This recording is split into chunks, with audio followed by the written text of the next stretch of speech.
ایک دفعہ ایک امریکن آن لائن اسکول کے ایک ٹیچر سے میری میٹنگ ہوئی اور انہوں نے بتایا اپنے پورے کریکولم کے بارے میں، اور انہوں نے کہا کہ اس طریقے سے ہمارے سارے ٹاپکس ہیں لگے ہوئے، اور آپ ون بائی ون ایک ٹاپک کرتے جائیں، اس کا کوئز دیتے جائیں، اور اسائنمنٹس جو ہیں وہ جمع کرا دیں، آپ بنا لیں، اور آپ اس کو اسکین کر کے ادھر اس کی تصویر کھینچ کے شروع میں انہوں نے کہا کہ جی یہ بھی ایک پوائنٹ ہے کہ شروع میں انہوں نے کہا کہ آپ ان کو اسکین کر کے اپلوڈ کریں، اور بعد میں انہوں نے کہا کہ جیسے آپ کا بچہ کا تھوڑا سا بڑا ہے تو you can just take a picture from your mobile phone and you can upload. ان کو اندازہ ہوا کہ جی اسکین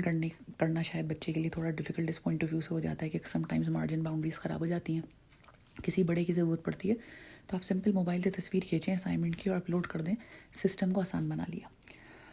تو خیر وہ کہنے لگیں کہ یہ کوئزز ہیں یا اسائنمنٹ ہیں اور یہ آپ جمع کراتے جائیں، اور اگر کوئی بچہ اپنا اسکول ایئر کا سارا کریکولم جو ہے وہ جلدی ختم کر لیتا ہے اور اس کے بعد وہ نیکسٹ کلاس میں انرولمنٹ چاہے تو ہم نیکسٹ میں بھی کروا دیتے ہیں۔ مجھے تھوڑی حیرت ہوئی، میں نے ان سے پوچھا، میں نے کہا یہ بتائیں کہ اگر کوئی بچہ اپنے اسائنمنٹ اور کوئز وغیرہ جو ہے یہ کہیں سے کاپی کر لے یا کسی سے بنوا لے، تو وہ حیران ہو گئیں، وہ میری بات نہیں سمجھی، کہنے لگیں sorry I don't get you.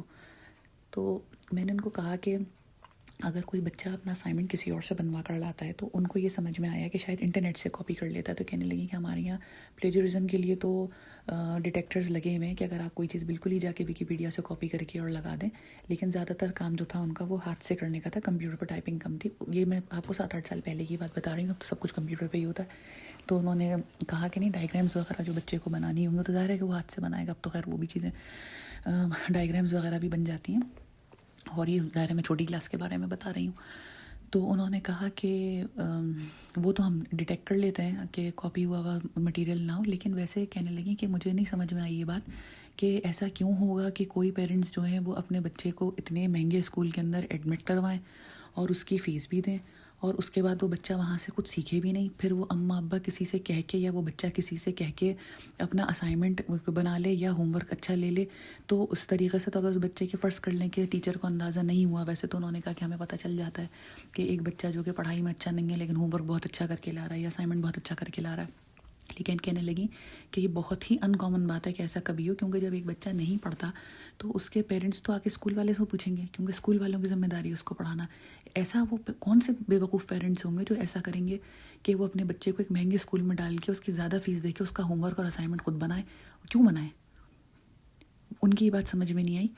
اور مجھے بڑی اس بات کے اوپر حیرت ہوئی، کیونکہ ہمارے یہاں تو یہی طریقہ ہے کہ آپ بڑے سے اسکول میں اپنے بچے کو ایڈمٹ کرواتے ہیں، اس کے بعد بڑی سی اس کی فیس دیتے ہیں، پھر وہاں کے سارے خرچے اٹھاتے ہیں، اس کے بعد آپ اسائنمنٹس اور ہوم ورک جو ہے اس کے اندر بچوں کو ہیلپ آؤٹ کرتے ہیں، بڑی بڑی ٹیوشن رکھواتے ہیں۔ کیوں؟ کیونکہ ہمیں نمبر زیادہ چاہیے ہوتے ہیں، ہمارے یہاں قابلیت کی اہمیت نہیں ہے، ہمارے یہاں اس بات کی اہمیت ہے کہ میرے بچہ فرسٹ آ جائے، میرا بچہ سیکنڈ آ جائے، میرے بچے کا اسائنمنٹ سب سے اچھا ہو۔ تو یہ ایک ڈفرینس مجھے بہت لگا باہر کی ایجوکیشن میں اور ہماری ایجوکیشن میں، اور یہ واقعی ان کا پوائنٹ تھا کہ آپ ایسی بے وقوفانہ حرکت کون سے پیرنٹس کریں گے؟ دل چاہا کہ ان سے کہوں کہ آپ ہمارے کنٹری میں آ کے دیکھیں، ہمارے یہاں سب یہی ہے مخانہ بے وقوفانہ حرکتیں کر رہے ہیں۔